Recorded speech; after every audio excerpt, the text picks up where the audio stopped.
Hey Sec 5, so today we are going to be starting our Gatsby unit.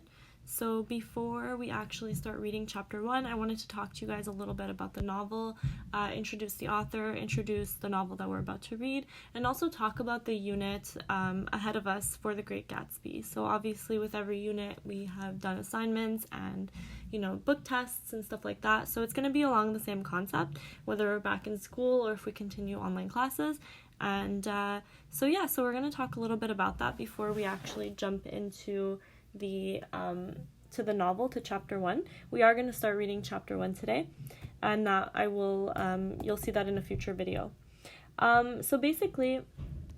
So introduction, chapter 1. So the breakdown of the unit, I just wanted to give you guys a sense of what's to come in this unit. So there will be reading quizzes for the chapters that we're reading. There are 9 chapters in the book. We're not going to have a quiz for every chapter, but we will have quizzes every 3 chapters or so. So a total of 3 quizzes, so 5% each. You do the math. So we're also going to have response journals. So we're going to have 3 in total. So there will be writing prompts, questions, and you guys are going to have to answer them. Gatsby vocabulary assignment. I'm going to post this today for you. So basically for every chapter that we read, so 9 chapters in total, you guys are going to have to find 10 vocabulary words that you don't understand as you're reading the chapter, and you're going to have to find the definition for that. There is a format that you're going to use, and you're going to see it in the assignment that I posted, but basically you're just finding 10 vocabulary words. You're including the part of the sentence that you found it in, and also the definition of that word. Okay, so in the novel, the language could get a little bit more complicated, so you have to make sure that you're understanding what you're reading. Chapter activities, discussions, and completion of chapter questions worth 15%. There will be 2 minor assignments, one of which was due today. I believe it was due today. Or early this week. I have to double check when it was due, either today or tomorrow. I will double check and I will post a reminder because I myself don't remember since it was over a week ago.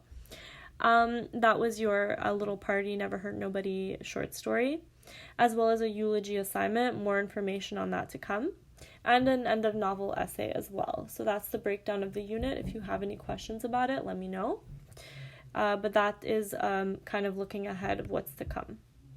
So a little bit about the author. So our author's name is F. Scott Fitzgerald.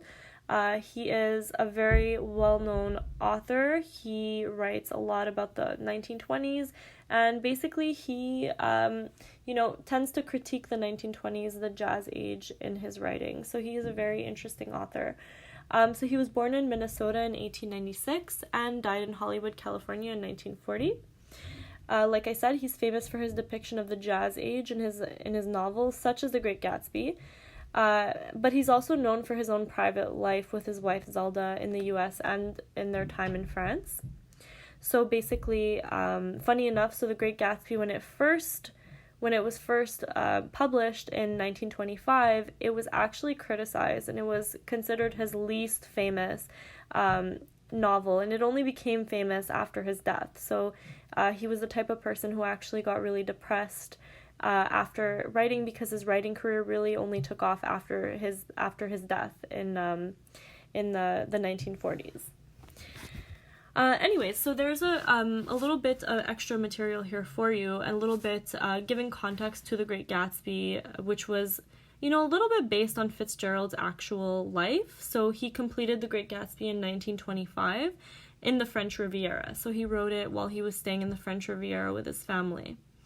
All of his divided nature is in this novel. So you have the naive Westerner afire with the possibilities of the American dream. So you guys are going to see that The Great Gatsby is critiquing the American dream and the idea of the American dream. So we've seen that a little bit when we read A Streetcar Named Desire, but the American dream represented something a little bit different in the 1920s. It represented a time of prosperity and potential, and the idea that anything's possible, especially in a time when, credit was just starting to come out and people were living these lavish lifestyles, and it was definitely an era of possibility until it all came crashing down at the end of the decade.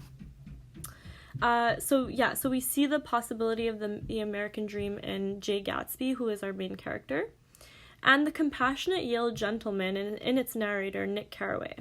The Great Gatsby is the most profoundly American novel of its time. At its conclusion, Fitzgerald connects Gatsby's dream, his platonic conception of himself, with the dream of the discoverers of America. So again, like the land of possibility in the 1920s, the mentality was that there is just so much possibility in America. So that's just a little bit about the author. Let's go back. So just to give you a little bit of a synopsis before we start reading, because I think it's important to know what you're about to read so you can kind of look out for things. So this is a synopsis of the novel. So it says, day and night, Jay Gatsby's mansion on West Egg buzzes with bright young things drinking, dancing, and debating his mysterious character. For Gatsby, young, handsome, fabulously rich, always seems alone in the crowd, watching and waiting, although no one knows what for. Beneath the shimmering surface of his life, he's hiding a secret longing that can never be fulfilled. So basically, we have our character, Jay Gatsby, who, the title of the novel is based on him. So the book is about Gatsby, but our main character, funny enough, is not Jay Gatsby. He is not the narrator of the story, which is it's very unique to this story. Our main character's name is actually Nick Carraway. He's the narrator of the Great Gatsby. So he's the one who we're going to see the story from his perspective. But the story is about Gatsby's life, and you guys are going to see how that works throughout the story. So like I said, Fitzgerald is known for critiquing basically the 1920s, the way of life, the American dream. And we're also going to see a lot of critique of the different social classes of this time period. So basically, right from the beginning of the story, you guys are going to see that the main character, our narrator, Nick Carraway, focuses a lot on different social classes. And these social classes in the novel are divided between what he calls West Egg, East Egg, and another one that'll come up, which is called the Valley of Ashes. So you guys are going to have to pay close attention to his descriptions in chapter 1 of West Egg and East Egg, because this is really the two different social classes, and then when Valley of Ashes comes in, it's 3 social classes in the novel. So he's really critiquing the types of people who come from these different social classes.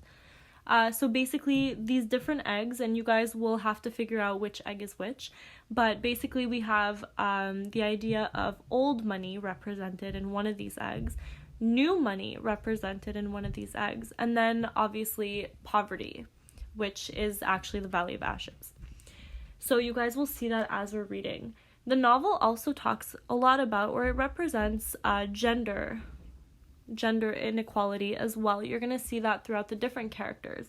And because at the time, especially for the American novels, most authors were male. So you really get a patriarchal perspective of gender in the 1920s through this novel. And you'll see that through the different characters, both male and female, as they come up in the novel. So just 2 things to keep in mind there. Okay? So without further ado, we're actually going to start reading chapter 1. So I did do a recording of myself reading it. It is a long chapter, so we're not going to read the whole thing today. So let's get reading. Thanks, guys.